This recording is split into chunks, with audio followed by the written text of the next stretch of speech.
सभी को नमस्कार। राजस्थान हदेन की श्रृंखला में आज हम पढ़ेंगे राजस्थानी चित्रकला के बारे में। इससे पहले हमने राजस्थानी भाषा और बोलियां, राजस्थान का साहित्य, राजस्थान का लोकनाट्य, राजस्थान के लोकनृत्य, राजस्थान के एकीकरण के बारे में पढ़ चुके हैं। आज हमारा टॉपिक रहेगा राजस्थान चित्रकला। कोई भी एग्जाम हो, चाहे राजस्थान अधीनस्थ सेवा चयन बोर्ड की एग्जाम हो, चाहे आरपीएससी के द्वारा, राजस्थानी चित्रकला से हर बार प्रश्न पूछे जाते हैं। तो राजस्थानी चित्रकला के बारे में हम जानने से पहले देखो, कोई भी राजस्थान में चित्रों का जो प्रारंभिक चित्र किस रूप में देखे जा सकते हैं। प्रारंभिक चित्र जो आदि मानव ने राजस्थान में जो चित्र बनाए थे वो नदियों के किनारे बने हुए थे चित्र थे। कहां में बने थे आपको? नदियों के किनारे। नदियों के किनारे चट्टानों के ऊपर चित्र बनाए थे। चट्टानों पे वो खुरदरी पत्थर लेकर वो चित्र बनाते थे आदि मानवों के द्वारा। तो इन चित्रों को क्या कहा जाता था? शिलाश्रय चित्र। ये क्वेश्चन कई बार आया हुआ है। शिलाश्रय चित्र राजस्थान में कहां मिले? तो आपको पता है कि जितनी भी प्राचीन सभ्यताएं आदि मानव रहे हैं वो कहां रहे? नदियों के किनारे रहे हैं। तो ज्यादातर शिलाश्रय चित्र कहां मिलेंगे? नदियों के किनारे। उनमें से एक चंबल नदी। चंबल नदी के किनारे खूब चित्र मिले हैं। तो चंबल नदी है, चंबल नदी में ये क्षेत्र है काका कोटा का, जैसे आलनिया है, दर्रा है, मुकुंदरा हिल्स की पहाड़ियां है, इन क्षेत्रों में क्या मिले? शिलाश्रय चित्र मिले। दर्रा अभियान भी आपको ध्यान होगा, मुकुंदरा हिल्स की पहाड़ियां जहां राजस्थान का तीसरा बाघ परियोजना शुरू की गई है मुकुंदरा हिल्स की पहाड़ियों में। ये वही क्षेत्र है जहां शिलाश्रय चित्र मिले हैं। तो को क्या क्या याद रखने? आलनिया, दर्रा, मुकुंदरा हिल्स की पहाड़ियां, दर भरतपुर और बेराट जयपुर। इन स्थानों पे हमें शिलाश्रय चित्रों के बारे में जानकारी मिली है। राजस्थान में शिलाश्रय चित्रों की खोज का श्रेय किसको दिया जाता है? ये क्वेश्चन अभी तक आया नहीं है। तो राजस्थान में शिलाश्रय चित्रों का खोज का श्रेय डॉक्टर वीएस वाकणकर ने की है। किसने की है? VS Wakankar. Doctor VS Wakankar के द्वारा राजस्थान में शिलाश्रय चित्रों की खोज की गई थी। इनके द्वारा कहां कहां खोजे गए थे? चंबल नदी घाटी में, दर्रा में, काली सिंधु नदी घाटी में और अरावली में माउंट आबू क्षेत्र में इनके द्वारा शिलाश्रय चित्रों की खोज की गई। तो आप अच्छी तरह याद कर लेना इसको कि राजस्थान में शिलाश्रय चित्रों की खोज का श्रेय किसके दिया जाता है? तो डॉक्टर वीएस वाकणकर। वाकणकर कहां खोजे थे? चंबल नदी घाटी, दर्रा है, काली सिंधु नदी घाटी है, माउंट आबू क्षेत्र है अरावली वाला, उस क्षेत्र में इन्होंने शिलाश्रय चित्रों की खोज की थी। राजस्थान में ये पूछ ले कि आपको सर्वाधिक शिलाश्रय चित्र कहां मिले? तो चंबल नदी के किनारे मिले। मैंने बताया ना, नदियों के किनारे मोस्ट मिले। तो नदियों के किनारे सर्वाधिक मिले।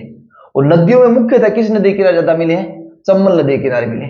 तो यहां से भी प्रश्न अटेम्प्ट कर सकता है, आए भी है कि राजस्थान में सर्वाधिक शिलाश्रय चित्र कहां मिले हैं? तो नदियों के किनारे, मुख्यतः कहां? चंबल नदी के किनारे। इसके बाद ये तो पत्थरों पे बनाए गए चित्र थे। फिर हमने कागजों पे, पत्थरों पे चित्र बनाए थे। उनमें से सबसे प्राचीनतम चित्र जो चित्रित ग्रंथ था, जिसको ग्रंथ रचा गया था, वो था ओद निरुक्ति वर्ती 10 वैकालिक सूत्र चूर्णी। ये दो है, ओद निरुक्ति वर्ती एंड 10 वैकालिक सूत्र चूर्णी। राजस्थानी चित्रकला का सबसे प्राचीनतम ग्रंथ यही है। लगभग 1060 ईस्वी में इसको रचा गया था। तो ये भी प्रश्न कई बार पूछा गया है, राजस्थान का सबसे प्राचीनतम चित्रित ग्रंथ कौन सा है? तो इसको अच्छे से याद रखें, ओद निरुक्ति वर्ती 10 वैकालिक सूत्र चूर्णी राजस्थान के सबसे प्राचीनतम चित्रित ग्रंथ है। यदि हम इसी चित्रकला के सभी लेसनों को पढ़ेंगे, कम से कम इससे संबंधित 3 हमारे लेसन बनेंगे। तो चित्रकला से आरपीएससी और अधीनस्थ सेवा चयन बोर्ड द्वारा होने वाली परीक्षाओं में उन सभी प्रश्नों का आपको देखने को मिलेंगे जो हमारी क्लास में आप पढ़ोगे। इन ग्रंथों को पश्चिमी भारतीय कला में दीप स्तंभ कहा गया है। किन ग्रंथों को? ओद, निरुक्ति, वर्ती और 10 वैकालिक सूत्र चूर्णी ग्रंथों को पश्चिमी भारतीय कला के दीप स्तंभ है, यानी आधार इन्होंने राजस्थानी चित्रकला की या पश्चिमी भारतीय चित्रकला में प्रारंभ इनके काल में हुआ था। इन्होंने प्रकाश दिखाया था, इसलिए इनको दीप स्तंभ कहा जाता है। आगे राजस्थानी चित्रकला का उद्भव यानी राजस्थानी चित्रकला का एकदम विशुद्ध रूप कहां देखने को मिलता है? सबसे पहले राजस्थानी चित्रकला का प्रारंभ कहां हुआ था? ये क्वेश्चन कई बार पूछा हुआ है। राजस्थानी चित्रकला का प्रारंभ हुआ था मेवाड़। मेवाड़ नहीं नाम आए तो उदयपुर आ सकता है, तो आप घबराना नहीं है। मेवाड़ ओब्लिक उदयपुर, अगर नहीं आए तो उदयपुर भी कर सकते हैं, ठीक है। भारतीय राजस्थानी चित्रकला का उद्भव यानी प्रारंभ कहां हुआ था? मेवाड़ या उदयपुर में, क्योंकि राजस्थानी चित्रकला में आपको सबसे पहले गुजराती प्रभाव के जैनों का प्रभाव देखने को मिलता है। फिर जैनों के प्रभाव के बाद राजस्थानी चित्रकला का लगभग आप मानते हो 14वीं 15वीं शताब्दी में राजस्थानी चित्रकला प्रारंभ होती है। उससे पहले ये अपभ्रंश रूप में थी, यानी इसमें गुजराती प्रभाव था, जैनी प्रभाव देखने को मिलता था। जैसे हमने साहित्य में पढ़ा था, राजस्थान जैनी साहित्य सबसे प्राचीन साहित्य है राजस्थान का। राजस्थानी चित्रकला को सबसे पहले वैज्ञानिक रूप से विभाजन किसने किया था? यह क्वेश्चन कई बार आया हुआ है। राजस्थानी चित्रकला का वैज्ञानिक रूप से विभाजन किसने किया था? इससे पहले हमने पढ़ा था ना बोलियों के बारे में। राजस्थानी बोलियों का सर्वप्रथम विभाजन वैज्ञानिक आधार पर किसने किया? जॉर्ज अब्राहम गिरियसन ने अपनी पुस्तक the linguist survey of India में किया था। उसी प्रकार राजस्थानी चित्रकला शैली का सर्वप्रथम वैज्ञानिक विभाजन आनंद कुमार स्वामी किसने किया था? आनंद कुमार स्वामी। तो आपके पास इस प्रश्न आ जाए कि राजस्थानी चित्रकला शैली का सर्वप्रथम वैज्ञानिक विभाजन करने वाला कौन था? तो आनंद में क्या कर दिया उसने? चित्रकला शैली का विभाजन कर दिया। किस में किया था? राजपूत पेंटिंग में। और कब लिखी गई थी? 1916 में। ये सब बातें आपको याद करनी है। तो राजस्थानी चित्रकला शैली का सर्वप्रथम वैज्ञानिक विभाजन करने वाला व्यक्ति था आनंद कुमार स्वामी। इसके बाद हम आगे पढ़ते हैं। राजस्थान चित्रकला शैली का जो उन्होंने वैज्ञानिक विभाजन किया, कितने भागों में विभाजन किया था? वो 2 भागों में था। कितने भागों में विभाजन था? 2 भागों में।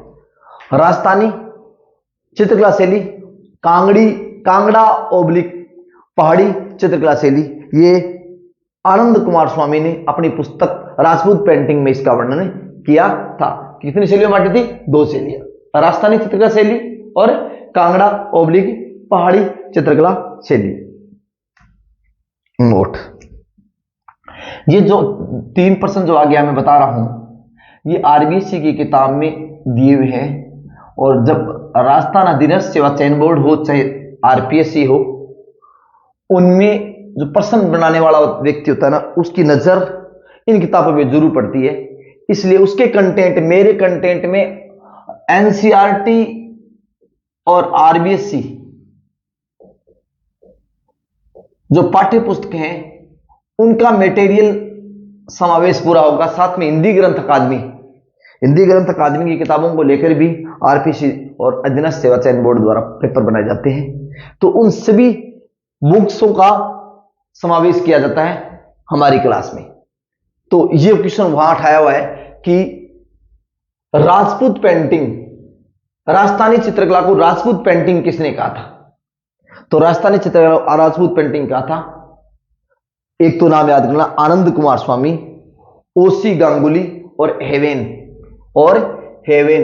ओसी गांगुली और हेवेन ने राजस्थानी चित्रकला को राजपूत चित्रकला कहा, राजपूत पेंटिंग कहा। W.H. ब्राउन, अगला कोटेशन, W.H. ब्राउन ने से अपने ग्रंथ, इसके ग्रंथ का नाम है इंडियन पेंटिंग्स।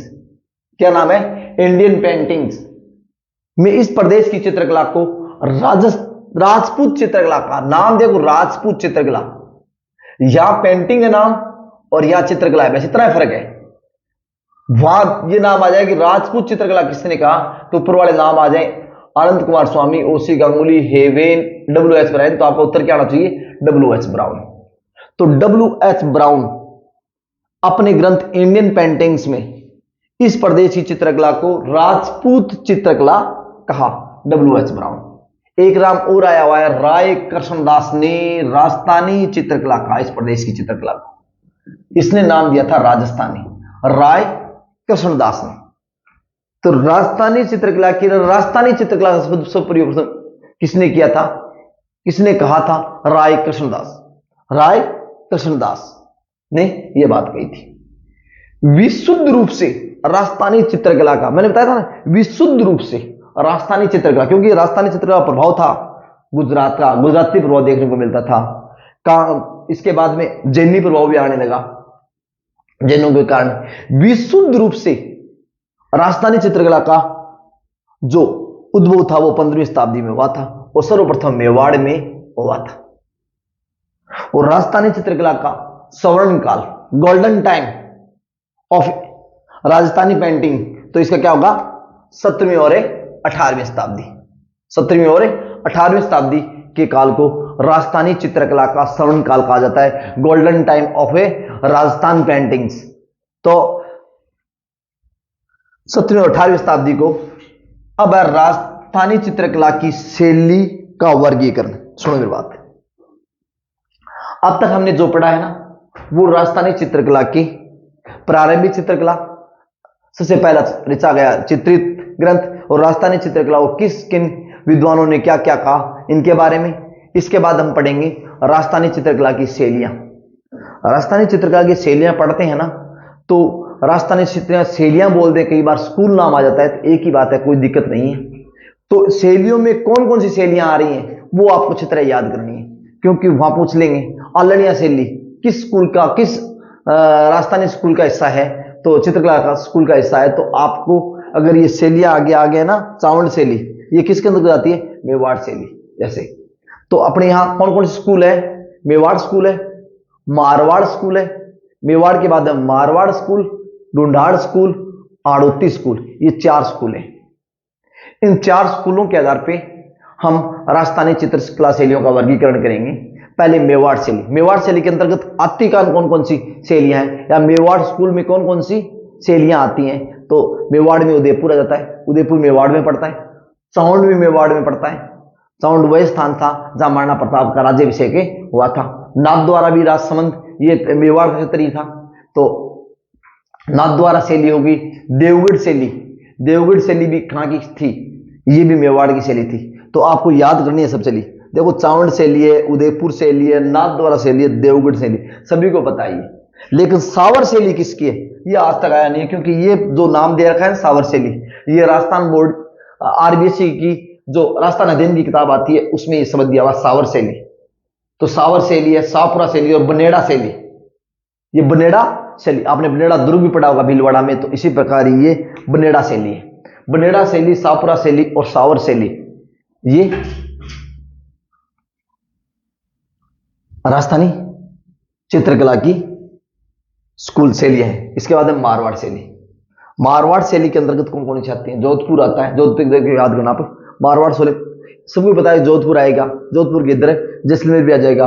और मारवाड़, क्योंकि जोधपुर के पुत्रों ने, जोधा के पुत्र बीकानेर था, बीकानेर शैली इसके अंतर्गत आ गई।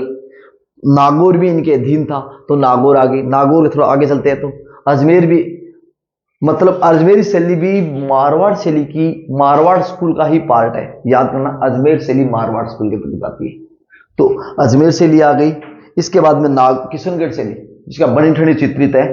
तो किशनगढ़ शैली एरिक डिक्सन और फ्याजली के द्वारा इसको प्रकाश में लाया गया था। किशनगढ़ शैली भी यहाँ की है।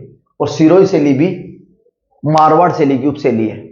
और घाणेराव शैली ये भी मारवाड़ शैली की उपशैली है। तो अच्छी तरह सभी याद करना। देखो, मारवाड़ के अंतर्गत आते हैं। जोधपुर सभी को पता है, जैसलमेर पता है, बीकानेर पता है, नागौर भी हो सकता है, अजमेर इसकी शैली है, किशनगढ़ भी मारवाड़ के अंतर्गत आती है, सिरोही भी मारवाड़ के अंतर्गत, और घाणेराव शैली है ना, वो मारवाड़ के अंतर्गत आती है। ये अच्छी तरह याद कर लेना। तो पूछने वाला प्रश्न पूछे, घाणेराव शैली किसका हिस्सा है, किस स्कूल का हिस्सा है? तो वहां 4 नाम है, ढूंढाड़ शैली, उदयपुर शैली, मारवाड़ शैली, हाड़ौती शैली। तो आपको उत्तर क्या होना चाहिए? मारवाड़ शैली। इसके बाद में आती है हाड़ौती। हाड़ौती प्रदेश की, हाड़ौती में 3 रियासतें थी, कोटा, बूंदी और झालावाड़, 3 तो वो हो गए जहां पे आड़ोती शैली का प्रभाव देखना पड़ता है। एक दुगारी, ये आड़ोती शैली कैसे। इसके बाद में लास्ट आता है ढूंढाड़ शैली। ढूंढाड़ शैली में जयपुर पता ही है, जयपुर के साथ में अलवर, जयपुर के बाद में अलवर वहीं की शैली है, जयपुर है, अलवर के बाद में आमेर, खुद आमेर भी जयपुर का एक पार्ट से पहले, आमेर शैली भी ढूंढाड़ शैली के अंतर्गत आती है।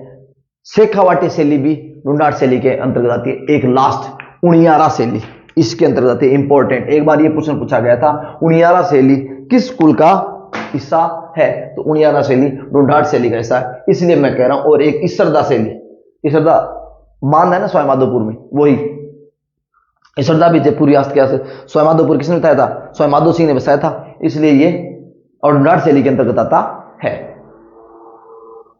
वर्गीकरण याद नहीं कर, बल्कि वर्गीकरण के अंतर्गत कौन कौन सी शैलियां हैं वो आपको अच्छी तरह याद करनी है, क्योंकि परीक्षा में यहां से आ जाएगा सावर शैली किसका हिस्सा है। अब बताने सावर कहां से आ गई, सावर जबकि आरपीएससी की किताब में दे रखी है, तो ये मेवाड़ शैली का हिस्सा है। शाहपुरा सभी बताया मेवाड़ कर देंगे, लेकिन सावर नहीं कर पाएंगे। इसी प्रकार उनियारा शैली हमने देखा, घाणेराव शैली है, ये थोड़ी सी अलग हटके है ना, बनेड़ा शैली है। ये किन के स्कूलों के से हैं आपको याद करने। ये राजस्थानी चित्रकला का हमारा पहला वीडियो है।